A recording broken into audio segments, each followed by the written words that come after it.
What's up guys, my name is Dylan, I'm a pharmacist, and in today's video we're going to be talking about the top 3 things that you need to know before starting Ozempic.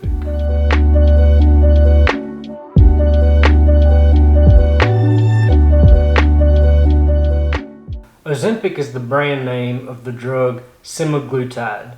This is a GLP-1 receptor agonist that is a once weekly injection used to treat type 2 diabetes.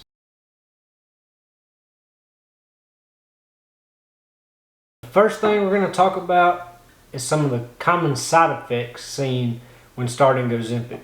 These side effects include abdominal pain, constipation, diarrhea, nausea, vomiting, as well as fatigue and headache. Ozempic works by increasing glucose-dependent insulin secretion while at the same time decreasing inappropriate glucagon secretion. It also slows gastric emptying. All of this combined is why Ozempic can cause those GI side effects, and it's something you should take into consideration before taking this medication. Usually these side effects are worse the day or two after you take your shot for the week, because that is when the medication is at its highest concentration in the body.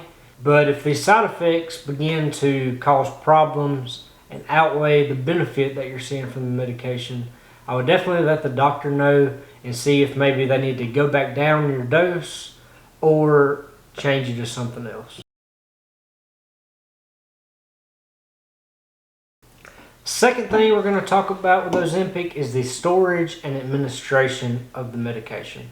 Prior to the initial use, Ozempic should be stored in the refrigerator in an ideal temperature between 36 and 46 degrees Fahrenheit or 2 to 8 degrees Celsius. After the first use of Ozempic, you can still keep it in the refrigerator, or you can move it to room temperature, shooting for the range of 59 to 86 degrees Fahrenheit or 15 to 30 degrees Celsius. It's also important to remember that after the first use of the Ozempic pen, it's only good for 56 days, whether it's kept in the fridge or at room temperature, it doesn't matter. So mark it on your calendar and make sure that if you haven't used all of the medication in 56 days, you need to toss it in the trash because the medication is no longer good. It's also a good thing to remember that some areas of the refrigerator are colder than other areas.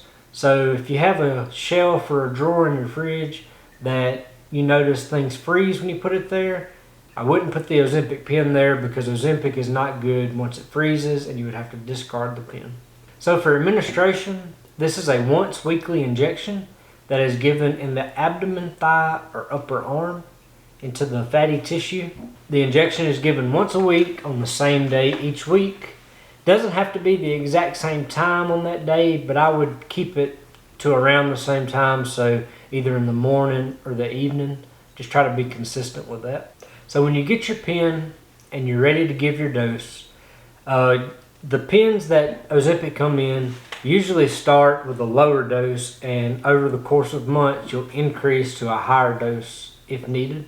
The lowest dose Ozempic pen is important to remember that it has 2 different strengths that you can give with the pen, the 0.25 milligram and the 0.5 milligram injection. So make sure you know which dose you're supposed to be taking. That way you dial up the correct dose when you get ready to give it. So when you take your pen out of the box, before you use it for the first time, put your needle on there and then dial the pen. It should be 2 dots and a little line. I'll put some pictures from the Ozempic website of what that looks like. But this is going to be how you prime your pen. So you'll dial it to that indicator and you'll press the end and out into the air. Make sure you don't have it in your skin, and you'll see a little bit of medication come out on the end. It might just be a drop, or it might shoot out a little bit, so don't point it toward your face, but just squeeze it, and that's going to prime the pen for the first use.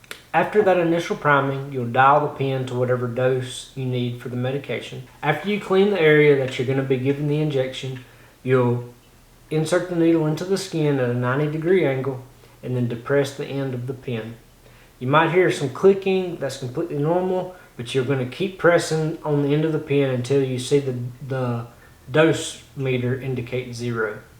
When you get there, leave the pen in place for 6 seconds to ensure that all the medication comes out of the pen and doesn't come out whenever you remove the needle from your body. After the injection, you'll unscrew the needle from the end of the pen and then store your pen either in the fridge or at room temperature, whichever you prefer, and discard of the needle properly. It's also important too to remember that you don't want to reuse your needle, so once you use the needle, toss it out and use a new needle for every injection.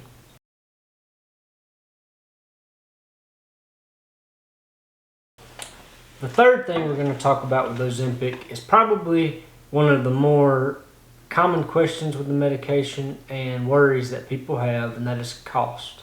Ozempic does not have a generic form available, so you can only get the brand name medication, and it can be quite expensive if your insurance doesn't cover it, or if you don't have insurance. The cash price of the medication is around $1,000 a month, depending on which pharmacy you use. So that's going to get you a pen with 4 injections, depending on which strength you're on. All of them are about the same price, so you can look at spending around $1,000 a month on just the medication alone.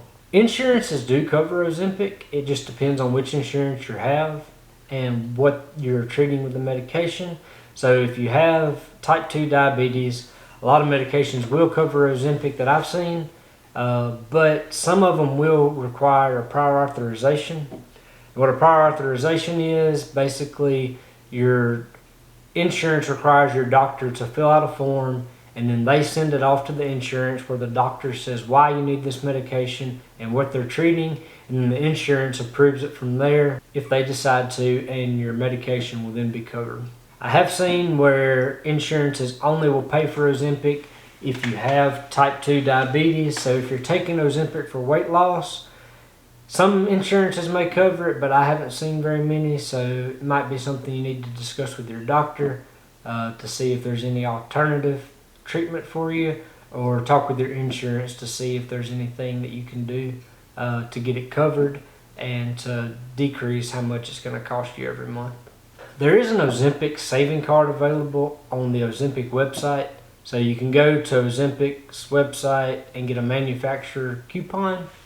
However, this coupon does have a few terms and conditions that we're going to talk about. The Ozempic savings card is for insured patients only, and in the pharmacy world we call this card a copay card, because without your insurance covering Ozempic, this savings card will not work. It only is used to decrease your copay from your insurance. So to redeem this offer, I'm reading this from the website's terms and conditions. You have to have a valid prescription for the Ozempic that's being filled. The prescriber ID is also required on the prescription. If you have any federal or state healthcare insurance, you're not eligible to use this copay card. This includes Medicaid, Medicare, Medigap, VA, DOD, TRICARE, or any other similar federal or state healthcare programs. There also may be some laws in some states that prohibit the use of this savings card. So if you have commercial insurance and your Ozempic is covered, but you still left with a high copay, that's where this card can help, and I would highly suggest using it. Talk with your pharmacy about it, and they can help you further from there. If your insurance doesn't cover Ozempic, there's really no coupon out there that's going to help you get the cost any cheaper. I would suggest just checking with a local pharmacy to see what kind of price they can give you if you do truly need Ozempic but your insurance doesn't cover it. Well, that's all for today's video, guys. I hope that this gave you some insight to Ozempic and gave you some information that you needed to know before you start it, or if you've already started taking it and just wanted to know more. I hope it helped. If you have any questions, please leave it in the comments below. If there's something you'd like to see in another video, leave it in the comments below as well, and we'll see you in the next video. Thanks.